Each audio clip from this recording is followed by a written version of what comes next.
आपली तूर जवळपास 30 ते 40 दिवसाची जर झाली तर बरेचसे शेतकरी मित्र काय करतात, शेंडा कट करतात. या तुरीचा शेंडा इथून कट करतात.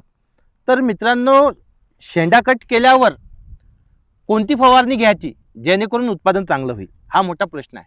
आणि एक सर्वात मोठी चूक होत आहे, शेतकरी मित्र काय करतात, 1261 100 ग्राम प्रतिपंप अशी फवारणी करतात, बुरशीनाशक घेतात. तर मित्रांनो, आपल्याला इथं थोडासा चेंज करायचा आहे. मागील वर्षी आपण काही प्रयोग केले. काय होते, 1261 न घेता तुम्ही जर 3-19-19 हे जर खत 100 ग्राम घेतलं तर त्याचा बेनिफिट जास्त होतो. आता कसा बघा, 1261 मध्ये काय आहे, नत्र आहे आणि स्फुरद भरपूर प्रमाणात आहे. जर क्षेत्रात स्फुरद कमी असेल तर तिथं 1261 वापरलं तरी बी ते काय करते, ATP निर्मितीमध्ये झाडाला मदत करते आणि मुळांचा जो घेर असते तो डेव्हलप करते जमिनीमध्ये आणि खोड स्ट्रॉंग करते. पण मित्रांनो, त्याच्यामध्ये पोटॅश येत नाही आणि नत्राचं प्रमाण बी कमी येते. पण 19-19 जर घेतला आपण तर याच्यामध्ये 3 घटक समप्रमाणात येतात.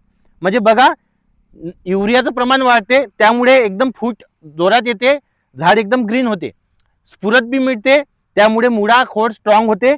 आणि जो पोटॅश आहे, पोटॅशमुळे काय होते मित्रांनो, जे 3-19-19 मध्ये शेवटचा जो 19 आहे तो आहे पोटॅश. त्यामुळे झाडाला आहे ना, पाणी वहन क्षमता खूप वाढते झाडाची, झाडाच्या पानामध्ये ग्रीननेस येतो आणि ताण जर आला झाडाला काही तर ते सहन करण्याची क्षमता येते. म्हणून 3-19-19 हे खत घ्यायचं आहे आपल्याला.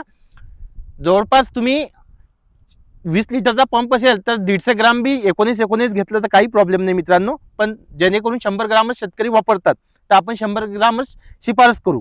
नंतर हा शेंडा कट झाल्यावर इथं मित्रांनो झाडाला इजा होते आणि याच्यातून बुरशी आतमध्ये प्रवेश नाही केला पाहिजे. म्हणून काय झालं, आपल्याला बुरशीनाशक फवारणी करायची आहे. तर याच्यामध्ये आपण मॅन्कोझेप प्रति लिटर 2 ते 2.5 ग्राम मॅन्कोझेप घेऊ शकतो आपण. त्यामुळे बी झाडाला चांगलं संरक्षण मिळते. आणखी एक महत्त्वाचं मित्रांनो, मॅन्कोझेप 19-19 आणि जर गरज पडलीच तर तुम्ही झिंक तर चालेल फवारणीमध्ये. एकदम फुटवा चांगला येतो, झाड एकदम निरोगी राहते आणि उत्पादनामध्ये आपल्याला वाढ दिसली. जवळपास ज्या शेतामध्ये तूर होत नव्हती तिथं पण एकरी आपण सोयाबीन मधली तूर असताना 11 क्विंटल तूर घेतली. लवकरच तो व्हिडिओ येणार आहे आपल्या शेतकरी मित्रांना, त्या शेतकऱ्याची आपण मुलाखत पण दाखवू आणि छान आहे.